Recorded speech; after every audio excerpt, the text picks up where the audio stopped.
ఒక గ్రామంలో చాలా పేద బామ్మ మరియు ఆమె మనవడు ఉండేవారు. ఆ బామ్మ పేరు అమీనా మరియు మనవడి పేరు హమీద్.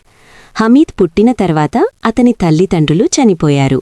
వారు చనిపోయిన తర్వాత అతని బామ్మ అతన్ని చూసుకుంటోంది. వారి రోజువారీ అవసరాల కోసం అమీనా వేరొకరి ఇంట్లో పనిమనిషిగా పనిచేసేది. రంజాన్ పండుగ వచ్చింది మరియు హమీద్ వయస్సు గల పిల్లలు పండుగ వాతావరణంలో చాలా సంతోషంగా ఉన్నారు.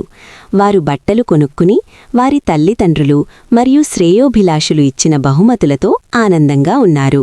అమ్మమ్మా, ఇవాళ రంజాన్, అందరూ ఈద్గాహ్కు వెళ్తున్నారు. నేను కూడా వెళ్ళనా? అవును బిడ్డా, మనం పేదవాళ్లమే అయినా నువ్వు పండుగను ఆనందించాలి. ఇదిగో ఈ 2 రూపాయలు తీసుకో. నీకు నచ్చినది ఏదైనా కొనుక్కో. నేనేమి కొనాలి? బొమ్మలు పగిలిపోతాయి, మిఠాయిలు త్వరగా అయిపోతాయి.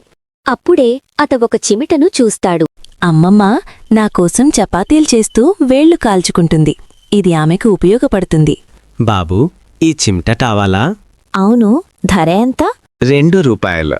సరే, నేను తీసుకుంటాను. ఇంటికి తిరిగి వెళ్ళాడు. హమీద్, వచ్చావా? నీకోసం ఏమి కొనుక్కున్నావు?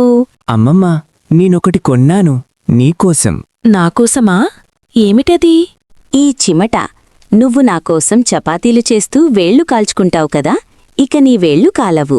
అయ్యో నా బిడ్డా, నువ్వు నీకోసం ఏమీ కొనుక్కోలేదా? నువ్వు సంతోషంగా ఉంటే నేను సంతోషంగా ఉంటానమ్మమ్మా. నువ్వు చాలా ప్రేమగల బిడ్డవు. నాకు లభించిన ఉత్తమమైన బహుమతి ఇది. నేను నిన్ను చాలా ప్రేమిస్తున్నానమ్మమ్మా.